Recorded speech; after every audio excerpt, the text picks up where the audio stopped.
이 시간에 저희가 조선일보가 포항 지진 후에 우리 원전은 안전하다. 이번 지진보다 250배 큰 지진이면 더 안전하다. 이런 기사 나왔었죠. 그래서 지난주에 저희가 스튜디오에 직접 모신 분입니다. 그때 나오셔서 조선일보가 하는 논리는 경박한 논리다. 반박하신 분인데 월성 2345 원전을 직접 설계에 참여하신 원전 안전관 미래의 대표 이정현 대표님 나오셨습니다. 안녕하십니까? 안녕하세요. 반갑습니다. 대전에 계신데 지난주에는 미리 전날 일요일날 오셔서 주무시고 오셨는데 오늘은 어떻게 오셨습니까? 걸어왔습니다. 걸어오셨다는 얘기는 예, 운송 차로 왔습니다. 차로 직접? 예. 새벽에? 예. 몇 시에 나오셨어요? 4시. 4시에 대전에서 직접 운전해서 예. 올라오신 분입니다. 예. 원전학 안전과 미래는 NGO고요. 예. 기부를 받아서 활동을 해야 되는데 홈페이지도 없고 아무것도 없어가지고 어떻게 움직이시나 몰라요. 블로그 하나 만드시기로 했는데 아직도 안 만드셨죠? 예, 만드는 중입니다. 이렇게 이제 뭐랄까요. 지금 현재 원전을 움직이는 분들의 반대하는 분들은 먹고 살기 힘듭니다. 먹고 살기 힘든다. NGO 외에는 이런 일을 하는 분들이 없다. 이런 말씀 먼저 드리고 나서 그 얘기부터 한번 해볼게요. 2010년, 13년에 원전 비리가 크게 터진 적이 한 번 있지 않습니까? 엄청나게. 예. 그때 부품이 이제 기준에 못 미치는 부품을 공급했다. 근데 알고 봤더니 부품을 공급하는 곳과 부품을 검사하는 곳과 부품을 관리 감독하는 곳과 모두 다 한 통속으로 해먹었다. 이거 아니었습니까? 예, 모든 것이 다 한수원이 움직이는 발주처죠. 발주처의 계약 구조로 움직여지기 때문입니다. 그래서 결국 올라가 보면 돈이 결국은 다 발전 사업자 한 군데서 다 나오기 때문에. 발전 사업자라는 건 한수원. 예. 그래서 그쪽에 패권주의로 나가면 대항할 자가 아무도 없는 거죠. 아무도 없습니까? 예. 그러니까 지금 연구를 하기 위한 돈, 그리고 뭐 정비를 하기 위한 돈, 제작을 위한 돈, 뭐 품질 관리를 위한 돈, 공인 검사를 하는 돈, 다 한 군데 사는 겁니까? 다 거기서 돈이 나옵니다. 규제까지도 일부 돈이 나옵니다. 규제 검사까지도.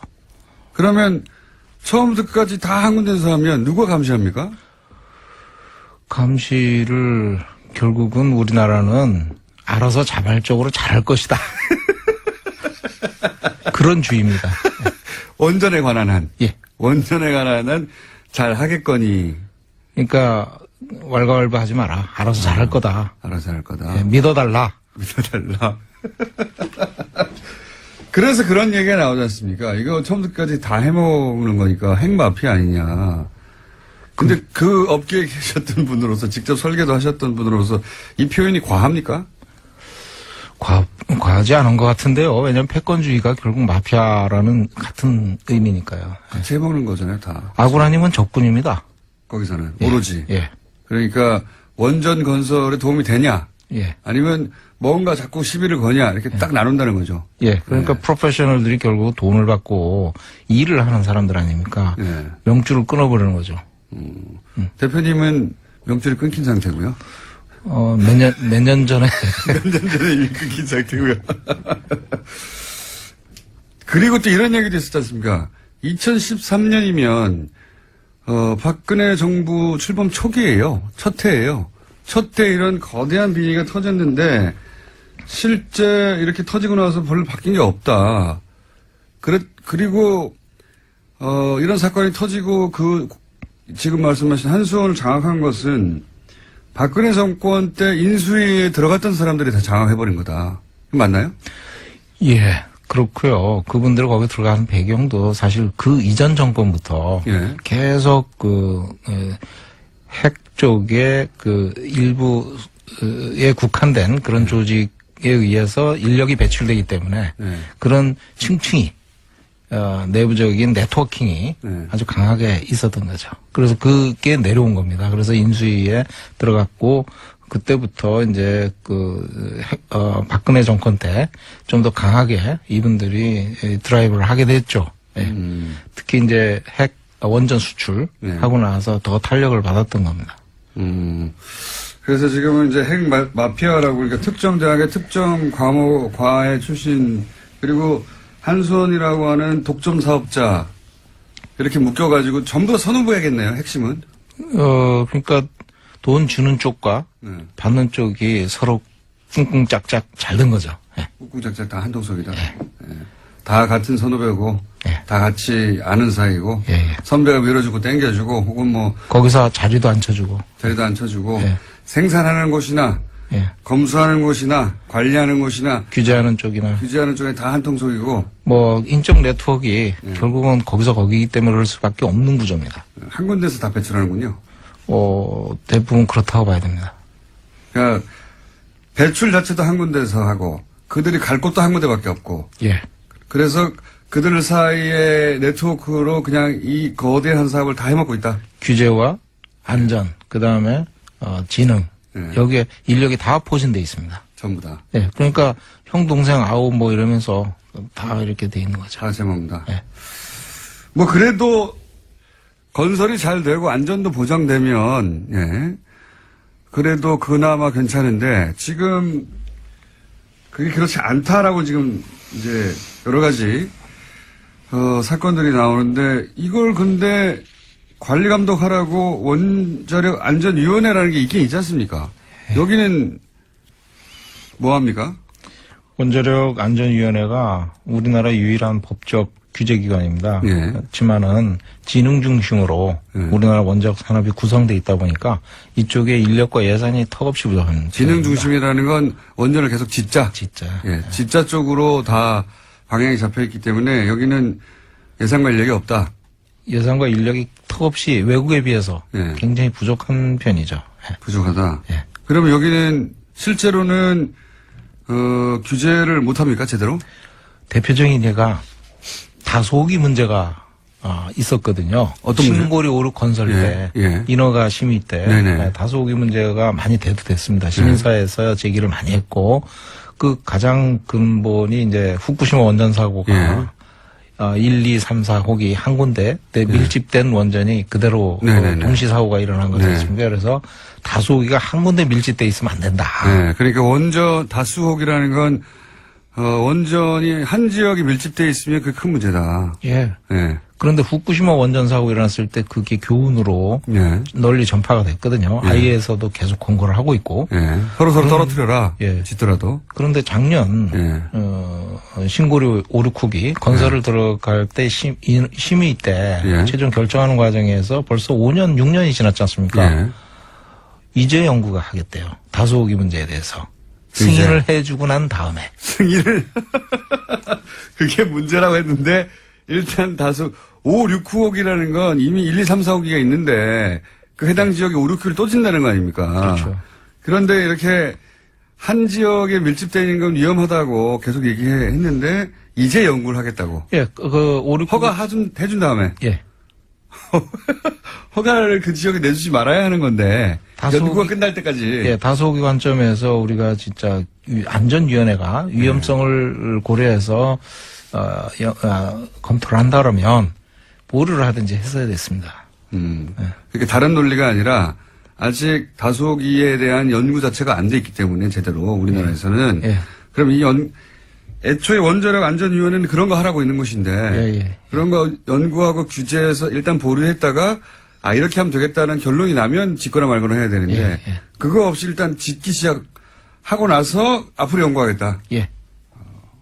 여기는 그럼 인력 구성은 어떻게 됐습니까? 연구자들 중심인가요? 아니면 뭐 실무자들 중심인가요? 원자력 안전위원회가 이제 공무원들이 있고요. 공무원들이고. 네, 그 다음에 거기 안전 전문위원들은 이제 주로 교수들. 그 다음에 이제 전문가들이 들어가 있습니다. 근데 이제 다 이렇게 서로 네트워크로 돼 있는 분들이죠. 그 다음에 안전기술원이라고 또 별도의 조직이 있습니다. 거기는 이제 기술자 집단이거든요. 거기서 이제 지원을 하게 돼 있는데 거기서 어떤 결론을 내도 사실 원자력 안전위원회가 공무원 사회고 지시받고 뭐 움직이지 않아야 되는데 지능 중심으로 인력이 구성되다 보니까 예. 뭐 말할 필요가 없는 거죠. 예. 어떤 결론이 나더라도 항상 건설하는 쪽으로 결론이 난다는 거예요. 이 위원회에서는. 예, 그래서 뭐 기술자 집단인 원자력 안전 기술원 그쪽에서 어떤 결론을 내면 예. 그거의 독립성을 인정을 해줘야 되는데 자기네들이 검토 승인을 한다는 거예요. 그러니까 기술원이 어떤 결론을 내더라도 계속 짓는 쪽으로만 원자력위원회는 지금까지 그렇게 종합 해왔죠. 결론을 내왔기 때문에 예. 있으나 마나하는 거 아닙니까 그러면 결국은 그렇게 된 거죠. 실제로는 네. 위원회라고 하는 장치는 존재하나 이 안전위원회가 정말로 규제기관으로서 역할을 한 적이 없다. 뭐 꼭 그렇지는 않습니다. 꼭 그렇지는 않고 있는 경우는 뭐가 있습니까?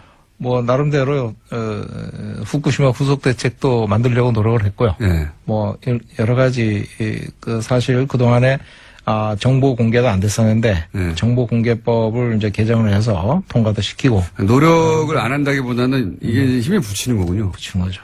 한수원에 비하자면 가장 중요한 게 원자력 안전위원회가 규제 지침을 우리나라 실정에 맞는 거를 만들어야 되거든요. 예. 근데 다소기에서 봤듯이 예. 그런 걸 못해요.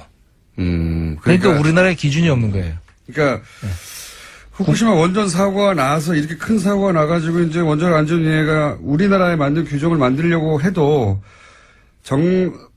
우리나라 그 원자력 사업은 다 지능 중심. 어떻게든지 원자를 계속 짓는 쪽으로 방향이 잡혀있기 때문에 예산과 인력도 부족하고 여기서 실질적인 규제를 못 만들어내서 유명무실하다. 예, 우리나라에 맞는 지침을 만들려면 시민사회와 소통을 하고 예. 대화를 해서 많은 국민들이 우려하는 점이 뭔가를 확실히 감안을 해서 규제 지침을 강화하든지 개정을 하든지 아니면 시민사회 소통을 해서 해결하든지 이렇게 가야 되는데 그런 활동이 하나도 없었던 거죠. 하나도 없으면 그냥 우리도 규제 기관이 있다 정도 수준이네요. 당국입니다, 그냥. 예, 공무원의 어떤 그 냄새나는 권위적인 당국입니다, 그냥. 당군요? 당국. 당국. 예. 당국이 존재할 뿐이다. 예. 예. 실제 통제하고 실질적으로 통제하고 관리할 수 없다 지금. 좀 권위적이죠. 실질적으로 규제를 하고 눈높이에 맞춰가지고 이렇게 대화를 하고 문제 해결을 하려고 그러는 게 아니고요. 안전의 입장도 분명하지 않고. 예. 그러면 후쿠시마 원전 사고가 난 다음에 우리가 내세운 대책이 뭡니까 실질적으로. 그때는 이제 저도 처음에는 다 무너져서 그런 줄 알았더니 무너진 게 아니라 전기가 끊겼다는 거 아닙니까? 예. 바깥에 송전로가 넘어져 버렸고 그다음에 해일이 와가지고 덮쳐서 그 비상 발전기도 꺼트려가지고 전기가 안 들어오니까 계속 열이 올라가가지고 녹아내려버렸다 이거였는데 그런 다음에 우리나라의 대책이 나왔나요?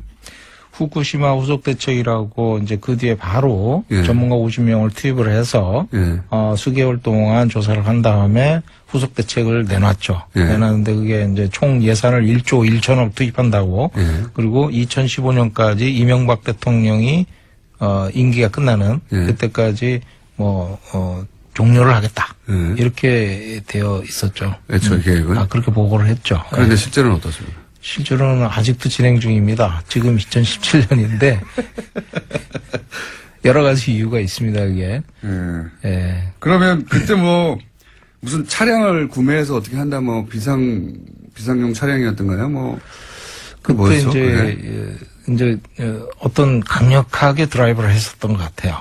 통치권자부터 해가지고 이거 원전을 지금 2009년에 수출하고 2011년에 후쿠시마 원전 사고 일어나고 앞으로 100기를 수출하겠다 그랬었는데 100기. 그 이후로 한 기도 없습니다만 한 기도 없죠. 근데 단 한 기도 없지만 수출을 해야 되는데 후쿠시마 원전 사고가 일어나니까 수출하는데 지장이 생기잖아요. 그러니까 이거 후속 대책을 1조가 넘는 돈을 투입해서 만들자. 이렇게 생각해가지고 거금을 투입했다. 그래가지고 국민들을 안심시키려고 했는데 그거마저 이제 지금 흐지부지 되다시피. 흐지부지 됐다. 네. 원래 그렇긴 합니다만 항상. 이카타 원전이라고요. 전에 이제 한 교수님을 모셔가지고 저희가 이제 일본에서 모셔가지고 한번 경주에서 세미나를 한번 한 적이 있습니다. 그때 이제 말씀하시는데 본인이 사시는데 이카타 원전이 있답니다. 우리나라는 1조 1천억을 투입해가지고 그중에 절반 정도 투입을 했는데 24기 원전에 24기에 예, 24기에 5천억 정도 투자했는데 예, 거기는 2기에 2조를 투입했답니다. 그래서 사고 이후에 안전성 보관을 위해서 예, 신안전 기준이란 걸 또 만들어가지고 그걸 적용을 해서 50기 원전에 대해서 죽일 거 살릴 거 이렇게 이제 그거를 정한 거죠. 그렇게 하고 보강을 시킨 겁니다. 살리려면. 그때 이카타 원전 2기에 투입한 게 2조랍니다. 지금까지. 2기에만. 예. 그래서 전 호기에 50기 원전에 한 20조 정도 투입했다고 그럽니다. 그렇군요. 예. 일본은 실제 강력한 규제를 할 수 있는 기관이 존재합니까? 원자력위원회처럼 우리 유명무실한 게 아니라 실제 존재해요, 일본에서는? 실제 존재하죠. 규제위원회가 있는데 그것이 좀 독립성을 부여를 했습니다. 그런데 일본 사회가 워낙 폐쇄적이라서 아마 규제위원회 자체에 맞게 되면 우리나라보다 더 폐쇄적이거든요. 그쪽은. 그래서 좀 위험한데 거기는 지역 지자체랑 안전협정을 맺어가지고 지자체가 재가동을 할 수 있도록 동의를 해야 이게 가동이 들어갑니다. 그래서 아직 못 들어가고 있습니다.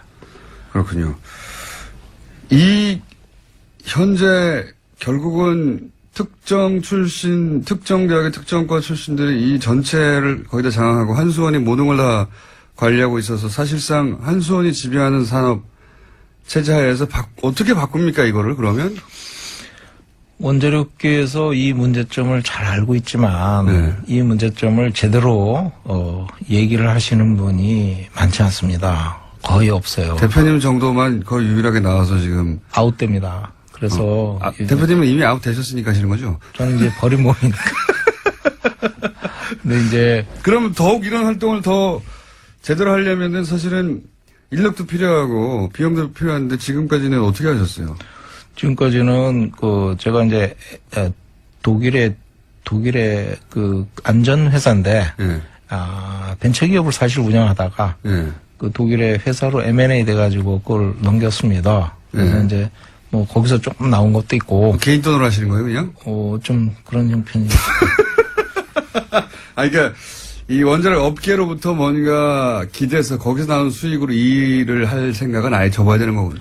지금 결국은 이제 한수원 돈은 받지 말아야 되는 게 그렇죠. 원칙이죠. 그런데 맞습니다. 이제 돈이 거기서 다 나오니까 저희도 이제 어떨 때는 엄청나게 한미 원전 안전성 검증단 활동을 할 때 결국 주민들이 드라이브를 해가지고 이걸 일을 하고 저희를 선정을 했어요. 그러니까 원전이 있는 지역에서 검사를 맡겨야 되는데 그런 기관이 없으니까 왜냐면 다 한손 아래로 다 있으니까 그렇죠. 완전히 독립구조인 것을 찾다 보니까 이제 원자력 안전과 미래 여기에 이제 실무에 참여했던 전문가들이 있으니까 의뢰가 일로 왔군요. 지자체로부터. 그래서 지자체라기보다도 완전히 한비도 원전 그쪽은 주민들이 주도를 합니다. 그래서 그분들 지자체가 아니라 그냥 그 시민들이 주민들이 불안한데 독립적으로 판단해 줄 것이 없다. 저 담 넘으면 뭐가 벌어지는지 모르니까 들어가서 보자. 근데 전문가가 없잖아요. 저를 다 한수원 밑에 있으니까. 그래서 저한테 연락이 와가지고 한수원 밑에 없는 곳은 여기밖에 없으니까 원자력. 아니 이렇게 중요한 곳이 어떻게 블로거도 없어요. 홈페이지도 없고. 그래서 들어가서 그 현장에 1호기부터 6호까지 오버올 때 해결료 재장전 기간이 있습니다. 한 1-2개월 되는데 그때 들어가서 싹 봤는데 저희들이 요구한 개선 요구사항이 700여 건이 넘고요. 그거를 한수원이 다 수용하겠다 이렇게 됐고 지금 개선을 하고 있는데 어떻게 하고 있는지 모르겠습니다. 끝났으니까. 그러니까 원전이 있는 곳의 주민들이 내가 정말 안전한 원전 환경에서 살고 있는 건가, 안전성이 보장되는 건가 확인할 방법이 독립적인 기관으로부터 확인할 방법이 전문가들로 구성된 없어서 원자력 안전과 미래 같은 곳에서 의뢰한 케이스가 한 번 있었군요. 이걸 근데 다른 지역의 주민들도 계속 의뢰해서 이런 일을 해야 되겠네요. 지역마다 참 다양하더라고요. 민심들이. 근데 이쪽은 이제 그렇게 해서 저희들 들어가서 봤는데 결국은 이제 돈은 또 한수원에서 나오잖아요. 결국은. 결국은. 물론 이제 저희들을 지정한 건 주민이지만. 주민이 지정하고 지급할 것은 한수원이고. 그래서. 한수원 주기 싫었겠네요. 되게 힘들었습니다. 6개월 뒤에 돈 받았습니다. 6개월 뒤에. 그 최초 아닙니까? 지금 한수원 정책과 정반대 혹은 뭐 한수원에 태클을 거는 기관이 한수원으로부터 돈을 받은 건 최초 아니에요, 혹시? 완전히 독립적인 입장에서 보자 그랬죠. 네. 그 독립적인 뭐 반대라기보다는요. 완전히 독립적인 입장에서 보자. 네. 저희 안홍구 청장님이라고 계십니다. 예. 뭔가 그분과 비슷한 신세 같기도 하고요. 자, 그런 분들이 저희 방송에 잘 나오세요. 예. 자, 오늘 여기까지 해야 되겠는데, 일단 블로그라도 만드셔야 저희가 소개라도 하죠. 예, 명심하겠습니다. 지난주에도 말씀드렸는데 아이템 블로그도 안 만드셨어요. 자, 오늘 여기까지 하겠고요. 저희는 반론 기회가 항상 열려 있습니다. 네, 한수원 인터뷰도 받으니까. 예. 반론 기회가 열려 있다는 이야기는 대표님한테 하는 얘기가 아닙니다. 저 청취자한테 하는 얘기고요. 이 방송을 듣고 열받을 분들 있잖아요. 예. 그분들에게 드릴 말씀이고요. 오늘 여기까지 하고요. 벌써 끝났습니다. 20분이. 예. 별말 안 하신 것 같은데 벌써 끝났고요. 원자력 안전관 미래 사람들이 찾아보고 싶어도 아무것도 없어 인터넷에. 그러니까 제발 블로그라도 하나 만들어주시고 다음 시간에 그럼 이 문제에 대해서 한 번 더 들어가 보고 싶습니다. 이 이야기를 할 수 있는 사람과 하고 있는 곳이 없어요. 예. 실제 원전 설계를 직접 참여한 사람들이 얼마나 있겠습니까? 예. 그분들 중에 한수원의 영향력으로부터 벗어난 사람도 얼마나 있겠습니까? 없어서 저희가 계속 모시는 겁니다. 자, 오늘 여기까지 하고 다음에 꼭 블로그 만들어주세요. 예. 지금까지 원자력 안전과 미래 이정윤 대표였습니다. 감사합니다. 감사합니다. 네, 순방이 많죠. 네, 동행한 기자나 본인 입으로 방문 성과가 전해지는데요. 뉴스공장에서는 앞으로 이 해외발 순방 뉴스 팩트 체크를 해보려고 합니다. 네. 오늘은 첫 번째 순서로 지난 트럼프 대통령 방한 직전에 독일과 이스라엘을 방문해서 아이언돔의 배치 필요성과 수도권 3중 방어 필요하다는 주장을 했던 안철수 대표. 이 안철수 대표의 독일 방문 때 아이언돔의 필요성, 수도권 3중 방어에 대한 논의를 했던 상대방이 있습니다. 독일 안보 전문가 헤센 평화갈등연구소의 한스 요하임 슈미트 박사 직접 연결해 보겠습니다. 안녕하세요. Good morning. 안녕하세요. 먼저 이 헤센 평화갈등연구소는 어떤 것이고 본인은 어떤 연구를 하고 있는지 설명 좀 부탁드립니다. 네, 설명을 해드리자면 저희 연구소는 독일 및 또 유럽에서 가장 큰 평화 갈등 연구소로서 지금 현재 80여 명의 직원들을 운영을 하고 있습니다. 그리고 한 50명에서 60명 정도의 과학자가 같이 저희와 함께 프로젝트를 하고 있고 6개 연구 부서가 있습니다. 저는 그 중에서도 굉장히 큰 국제 안보 부서에서 종사하고 있고요. 저는 전문가로서 이제 전체 국제적인 그런 무력과 관련해서 그리고 EU 내에서의 군 통제와 관련해서 연구를 하고 있고 또 한반도의 이런 비핵화와 또 핵 관련해서 연구를 하고 있습니다. 그렇군요. 제가 듣기로도 이제 한반도 문제하고 핵 안보 분야 전문 수석 연구원으로 제가 알고 있었는데 그런 연구를 하시는 분이고 그런데 이제 한국에서 국민의당 안철수 대표가 지난 11월 4일 독일을 방문해서 프랑크푸르트 한 식당에서 만나 오찬을 한 것으로 보도가 됐습니다. 당시 만남이 어떻게 이루어진 거죠? 네, 그때 당시 안철수 대표의 요청이 있었기 때문에 만나게 된 것입니다. 그래서 프랑크푸르트에서 한국 정부와 또 프랑크푸르트 내에 있는 이 영사관 쪽을 통해서 저희가 만나게 되었고요. 그때 당시에 안 대표는 안보와 관련해서 이제 질문들이 있고 또 같이 논의를 해보고자 하면서 만났었습니다. 그래서 이스라엘에 있는 아이언돔을 방문을 할 예정이었기 때문에 또 미사일 방어 체계에 대해서도 굉장히 궁금해했습니다.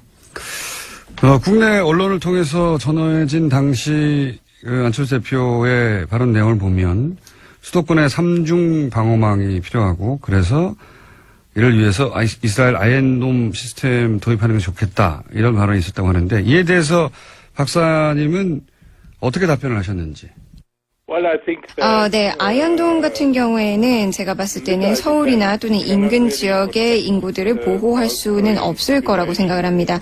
제 생각에는 이게 그저 뭔가 효과가 있다면 플라시보 효과 정도만 주지 않을까 생각을 하고요. 정치인들도 그걸 잘 알고 있다고 생각을 합니다.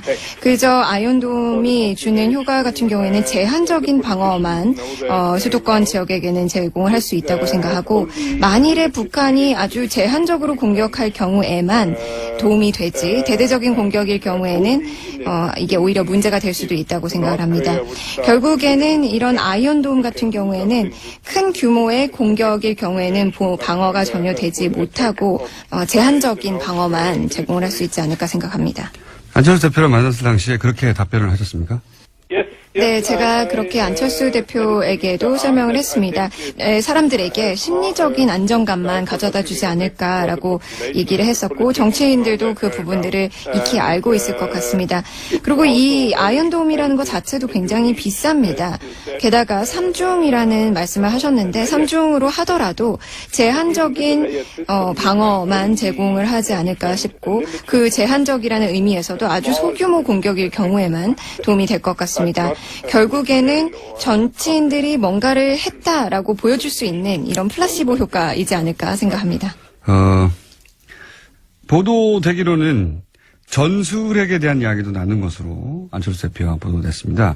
그날 전술핵에 대해서 안철수 대표는 어떤 주장을 했고, 그리고 박사님은 이 한반도 전술핵 재배치에 대해서 어떻게 말씀을 하셨는지요? 네, 그때 당시 안철수 대표가 그 듀얼키 체제에 대해서도 물어봤었습니다. 그래서 유럽 내에서의 일부 나토 회원국들이 미국의 전술핵을 이제 듀얼키 시스템으로 설치를 하고 있기 때문에 그런 내용을 논의를 했었고요.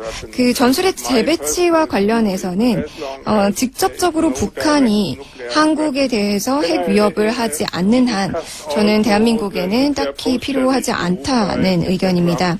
트럼프 대통령의 현재 그 핵 보유 또는 핵 무기에 대한 전반적인 그 정책에 대해서도 저희가 같이 얘기를 했었습니다. 그래서 미국 측에서 지금 확대 억제에 대해서 논의를 하고 있고 이것을 지금 검토하는 것으로 제가 알고 있기 때문에 이런 부분들이 미국이 어떻게 결정을 하느냐에 따라서 한국이나 일본에도 영향을 미칠 수 있기 때문에 그 이후에 논의가 돼야 되지 않을까 생각합니다. 하지만 그 전까지 지금 현 상황으로서는 전술핵 재배치가 한국에는 딱히 필요하지 않지 않나라고 제가 안철수 대표에게 얘기를 했었습니다. 알겠습니다. 그런데 이제 이런 이야기를 나누신 후에 한국 언론의 안철수 대표와 박사님의 미팅에 대한 보도가 있었는데 이 내용을 박사님이 이제 한국 언론에 보도된 내용을 직접 확인을 하시고 문제가 있다라고 보도 내용이 말씀하신 걸로 알고 있습니다. 어떤 문제가 있었습니까? 사실 그때 그렇게 제가 생각을 했었던 이유가 언론에서는 좀 안 대표의 시각에서 더 초점을 맞춰서 보도가 됐었던 것 같습니다. 그리고 저와 같이 대화하던 당시에 논의가 되지 않았던 내용도 같이 기사가 났었기 때문에 그 부분에 대해서 제가 조금 놀랐던 부분이 있었습니다. 그때 함께 참석했었던 영사관 쪽 분도 사실 통역사가 그 자리에 함께 배석을 했었고 제 얘기와 또 안 대표의 이야기를 같이 통역을 했었는데 그 분 또한 좀 놀랐던 부분이 있었습니다. 박사님이 안철수 대표의 의견에 반대하거나 예를 들어서 아이언돔은 크게 도움이 되지 않는다라고 하는 내용들이나 이런 거는 가지고 안철수 대표의 주장만 담기고 또 안철수 대표가 하지 않았던 대화 중에 하지 않았던 말들도 기사에 실리고 그래서 기사가 이게 정확하지 않다 해서 불쾌하셨다 이런 취지인가요? 네, 맞습니다. 사실 아이언돔 자체를 완전히 반대를 하기보다는 제가 분명히 수도권 지역을 보호하는 데에는 이게 충분치 않다. 그리고 내 시각에서는 돈이 너무 많이 들고 또 그 돈에 비해서 아주 제한적인 방어 체계만 제공을 할 수밖에 없기 때문에 이것은 맞지 않다라고 얘기를 했었는데요. 그리고 분명히 심리적인 부분만 충족시켜 줄 것이라고 얘기를 했었고 안 대표도 그 부분을 알고 있었습니다. 약간 북한의 일방적인 내용만 담기고 또 저희가 같이 논의하지 않았던 부분도 기사에 실렸다는 점이 좀 실망스러웠습니다. 전문가시니까 한두 가지 질문만 더 드리겠습니다. 한국 정부에서는 계속해서 이제 대화를 통한 북핵 문제 해결을 주장하는데 이게 유효한 효과적인 대북 전략이 될 수 있다고 보십니까? 유럽에서는? 네, 사실 제가 생각을 했을 때는 지금 현재 문재인 대통령께서 그리고 그 행정부 쪽에서도 뭔가 대화를 재개하고자 노력을 많이 하고 있는 것 같습니다. 하지만 지금 미국과 북한과의 긴장감이 점점 더 고조되는 상황에서 상황 자체가 좀 어려운 것 같습니다. 대화가 없어서는 전혀 문제가 해결이 되지 않을 거라고 생각합니다. 압박과 제재가 있고 또 대화가 같이 있어야 뭔가 해결책이 나오고 또 거기에다가 같이 또 북한에게 제안을 해야 되는 부분들도 있을 것 같은데 아직은 압박과 제재만 있지 전혀 제안은 없는 것 같아 보입니다.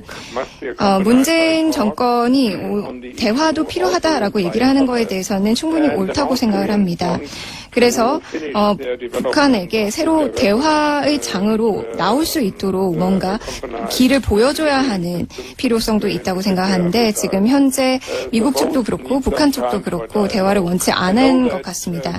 한 가지 좀 희망적인 사실은 동계올림픽 때 2018 평창 동계올림픽 때 뭔가 새로운 대화를 재개할 수 있는 걸 만들 수 있지 않을까 생각합니다. 북한 측에서는 패럴림픽에는 참가를 하겠지만 올림픽 때는 참가하지 않겠다는 입장을 고수하고 있지만 만약에 동계올림픽 때에도 참가를 할 수 있다면 새로운 대화의 장을 열 수 있지 않을까 생각을 하고 또 대화 없이는 이러한 북한의 핵무기 이슈들을 관리할 수 없을 거라고 생각합니다. 알겠습니다. 오늘 인터뷰 감사하고요. 또 뵐게요. 네, 감사합니다. 지금까지 독일 헤센 평화갈등연구소의 슈미트 박사였습니다. 그리고 통역에는 동시통역사 조주연 씨였습니다. 감사합니다. 인문결 연구소 임상훈 소장님 나와 계십니다. 안녕하십니까? 네, 안녕하십니까? 갑자기 이 코너가 뭐냐? 예. 정치인들 해외 순방이 많잖아요? 예. 그리고 이제 그 해외 순방을 언론 플레이로 쓰는 사람들이 많아요. 그래서 저희가 앞으로, 정치인들이 만났다고 하는 사람들을 직접 연락해가지고, 인터뷰를 해볼까 싶어서, 지지난주부터 저희가 글로벌 팩트체크에 들어갔습니다. 그래서 네. 이제 쭉 최근에 이제 뭐 미국 가서 누구 만났다, 또 어디 뭐 유럽 가서 누구 만났다 하는, 아무도 팩트체크를 안 하잖아요. 네. 저희는 하려고요. 그래서 쭉 메일을 보냈는데 그 중에서 가장 먼저 가장 적극적으로 답장이 온 분이 이분이에요. 요지는 본인이 인터뷰한 취지와 다르게 한국 기사가 나왔더라. 네. 아마 이 연구소 혹은 동료 중에 한국인들이 있나 봐요. 그래서 당연히 인터뷰를 했으니까 한국 기사들 쭉 모아서 봤을 거 아닙니까? 나 이렇게 말 안 했는데 혹은 뭐 내가 한 말을 왜 빠졌지? 혹은 안철수 대표는 이런 말 안 했는데 이렇게 자기가 보기에는 기사가 너무 이상하게 나가지고 화가 나가지고 네. 저희한테 뭐 한국 언론과 다시는 인터뷰 안 한다고 그래서 제가 뉴스 공장을 주변에 물어봐라 한국인들에게 그랬더니 거기는 할만하다. 답이 왔어요. 인터뷰 빨리 하자. 그래서 인터뷰가 이루어졌고 첫 순서였습니다. 이분은 말은 길게 했는데 요지는 그겁니다. 내가 인터뷰한 것과 다르게 나갔다. 하지 않은 말. 내가 한 말은 빠지고 안철수 대표는 안 한 말이 들어갔더라. 이런 요지죠. 예.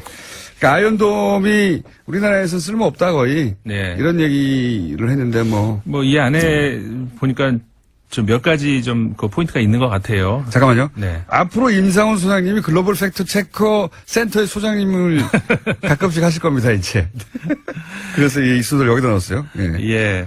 예. 말씀을 드리자면은 그러니까 두 가지 정도 일단 뽑을 수 있을 것 같은데 일단 첫 번째는 그 미디어 관련 그러니까 우리나라의 언론에서 외국에서 보도되는 그러니까 외신 보도와 관련해서의 그 자세 그다음에 어떤 그 좀 팩트 체크 말씀하셨습니다마는 사실 따지고 보면은 그 외신 혹은 그 외국 전문가들과의 인터뷰 정치인들의 인터뷰 관련해서 팩트 체크의 원조가 사실은 공장장이셨죠. 맞아요. 아마 그 아주 젊으신 분들은 기억을 못 하실지도 모르는데 과거에 김대중 대통령이 당선이 됐을 때 그 직후에 미국의 언론에서 이러이러한 보도가 나왔다라고 우리나라 이제 모 언론에서 모 언론의 조선일보요. 조선일보에서 보도를 한 것을 그 당시만 해도 사실 외신을 접하기가 우리가 어려웠었죠. 맞습니다. 인터넷이 이제 초창기였으니까. 그래서 외신 보도가 나오면 그런가 보다. 당연히 이런가 보다 했는데. 믿었던 당시였는데 딴지일보에서 정말 그러고 들어가 봤더니 전혀 사실과 다른 그런 내용으로 이제 한국에서 보도가 돼서 그거를 크게 한번 비판을 했던 그 기사를. 그러니까 조선일보가 외신에 나온 걸 왜곡을 했죠. 그렇죠. 왜곡을 한 거를 새로운 영문법 어떤 말도 안 되는 영문법이라고 제가. 그게 원조라고 할 수가 있는데. 20몇 년 만에 이제 다시 해보는 겁니다. 이제는 그 외신의 보도를 이렇게 왜곡할 수 있는 그런 시대는 아니죠. 저도 그 다른 방송에서는 그 외신에 보도된 한국 소식들을 이렇게 전하고 있습니다만은 제가 이야기를 해도 누군가가 아무나 바로 그 체크 들어갈 수 있어요. 그렇죠. 저한테도 그 많은 전문가들이 문자가 옵니다.